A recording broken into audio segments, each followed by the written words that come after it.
Hello students, welcome to the channel.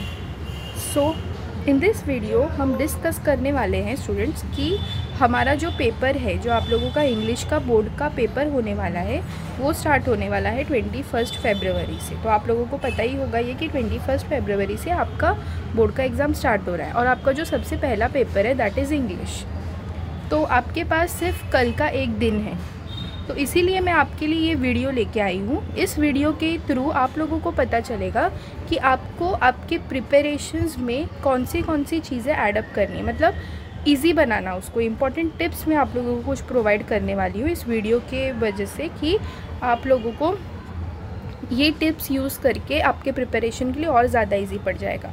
जैसे कि आप लोगों को पता है कि आपके पास सिर्फ कल का एक दिन है, तो आपके कल के दिन को प्रॉपरली कैसे आप लोगों को कैसे आप लोगों को मैनेज करना है कल का दिन, मतलब कैसे प्रिपरेशंस करनी है जिससे कि आपका प्रिपरेशन और ज़्यादा स्ट्रॉन्ग होगा और आपको ज़्यादा से ज़्यादा मार्क्स इसमें इजीली स्कोर हो सकते हैं। 95 प्लस मार्क्स स्कोर करने के लिए मैं आपको कुछ स्ट्रेटजी और इम्पॉर्टेंट टिप्स बताने वाली हूँ इस वीडियो के थ्रू। तो रिक्वेस्ट है आप लोगों से कि इस वीडियो को ध्यान से देखिए, ठीक है। तो let's start with our video dear students. सबसे पहले हम डिस्कस करने वाले हैं मोस्ट इम्पॉर्टेंट टिप्स के बारे में, ठीक है।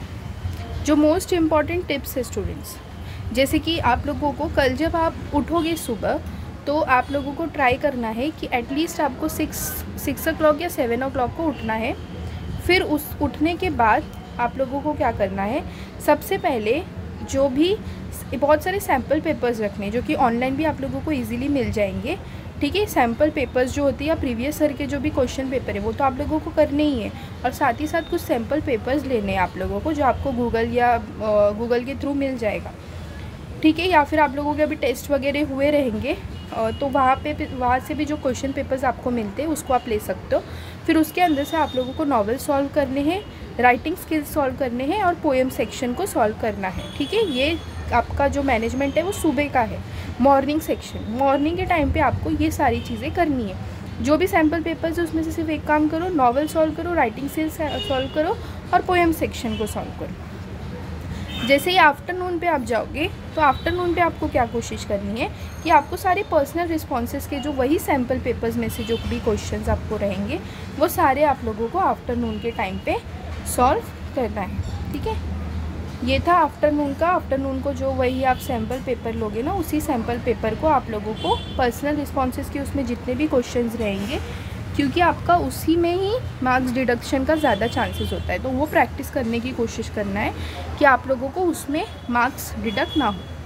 थर्ड जो आप करोगे इवनिंग के टाइम पे that is a practice of summary and mind mapping, ठीक है। माइंड मैपिंग तो आप लोगों को पता ही है, जो भी समरी वगैरह है पोएम्स के, पोइट्रीज़ के, तो आप लोग अगर वो करके जाओगे तो आपको एक आइडिया बना रहेगा कि किसमें क्या है क्या नहीं है। तो आपको एग्ज़ाम के टाइम पे आंसर्स को ज़्यादा से ज़्यादा फाइंड आउट करने की ज़रूरत, आपको पहले से ही पता होगा क्या स्टोरी है क्या नहीं है, तो आपको कोई भी डिफ़िकल्टीज़ फेस करने की ज़रूरत नहीं पड़ेगी। तो ये तीनों आप लोगों को समझ में आ गया होगा कि मॉर्निंग के टाइम पे आपको क्या करना है। कुछ सैम्पल पेपर्स लेने हैं, 4 से 5 6 आप जितना भी ले सकते हो, और उसके अंदर का पहले आप लोगों को सारे नॉवेल्स, राइटिंग स्किल्स और पोइट्री के पार्ट सब कवर करने हैं।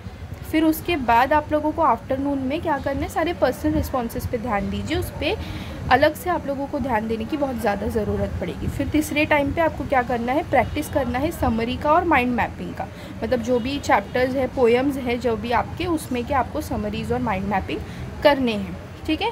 तो ये बात थी कि मोस्ट इम्पॉर्टेंटली आपको क्या क्या करना होता है। अब हम बात करते हैं कि कितने मार्क्स के लिए क्या आता है, तो हमें वो भी आइडिया पड़ जाएगा ना। तो ये है आपका distribution of marks as per the section, आप लोग देख रहे होंगे स्क्रीन पे। सबसे पहले 1 2 3 4 पार्ट्स में आपके इंग्लिश का सेक्शन डिवाइड किया जाता है। पहले होता है प्रोज जो कि चैप्टर वाइज होता है, उसमें आपको 34 मार्क्स दिया जाएगा। तो जैसे ही आप आफ्टरनून में इवनिंग में जैसे ही आप सारे समरी और माइंड मैपिंग करोगे ना, तो उसमें सब कवर हो जाएगा, आपको चैप्टर्स के आइडिया लग जाएंगे। तो पैसेज सॉल्व करने का जो क्वेश्चन रहता है ना, that is included in this 34 marks, okay. उसके बाद आता है पोइट्री का सेक्शन। तो पोइट्री के सेक्शन में आप लोगों को क्या करना है, 14 मार्क्स का पोइट्री का जो भी सेक्शन रहेगा, ठीक है। पोइट्री सेक्शन भी आप लोग जब समरी पढ़ोगे पोइट्री का, सब जो भी क्वेश्चन आंसर सॉल्व करने की कोशिश करोगे, तो आप लोगों को आइडिया पड़ जाएगा मॉर्निंग के टाइम पे जो मैंने आप लोगों को बताया कि आपको पोइट्री का भी सेक्शन कवर करना है उसमें। फिर थर्ड है राइटिंग स्किल्स। राइटिंग स्किल्स जो है वो आप लोग 16 मार्क्स के लिए आप लोगों का आएगा राइटिंग स्किल्स, ओके। फिर उसके बाद नॉवल जो है वो भी आप लोगों का 16 मार्क्स का रहेगा। तो ये total it is of 80 marks, total it is of 80 marks, ठीक है। तो आप लोग देख सकते हो जो poetry, prose, poetry, writing skills, novels, ये सब मिला के आप लोगों का कितना होने वाला है, 80 मार्क्स का पूरा पेपर आप लोगों का होने वाला है। तो इसके अकॉर्डिंगली आप लोगों को स्टडी करना है, तो राइटिंग स्किल्स में और नॉवेल सॉल्व करने में, ठीक है। और जैसे कि आप लोगों को पता है स्टूडेंट्स कि आप लोगों का appeal writing, interview question, speech writing, ठीक है, वर्चुअल मैसेज, ये सारी चीज़ें हैं। जैसे कि मैंने इस पे वीडियोस बनाए तो आप लोग उसमें जाके देख सकते हो कि कैसे सॉल्व किया जाता है।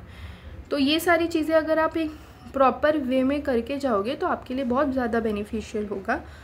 और ये सारी इम्पॉर्टेंट थिंग्स को आप लोगों को अपने ध्यान में लेके चलना है और इसके अकॉर्डिंगली करोगे। और आप लोगों को बिल्कुल रिलैक्स रहना है स्टूडेंट्स, बिकॉज पेपर बहुत अच्छा जाएगा, कुछ भी ज़्यादा डिफ़िकल्टी नहीं होगी। आप लोग ने अच्छे से प्रैक्टिस किया है तो ऑफकोर्स पेपर अच्छा ही जाएगा। बस नर्वस नहीं होना है, टेंशन फ्री रहना है, रिलैक्स रहना है, अच्छे से प्रैक्टिस करनी है और अकॉर्डिंगली पेपर को सॉल्व करना है, ठीक है। घबराहट की वजह से, ये सब की वजह से पेपर ख़राब नहीं होना चाहिए। तो you must be very very very much relaxed and I know you all will do very well, okay. I hope आप लोगों को वीडियो पूरा समझ में आ गया होगा। अगर आप लोगों को कोई भी डाउट्स रहेंगे रिगार्डिंग टू दिस वीडियो तो आप लोग मुझे कमेंट सेक्शन में कमेंट करके बता सकते हो। और and all the very best for your exams.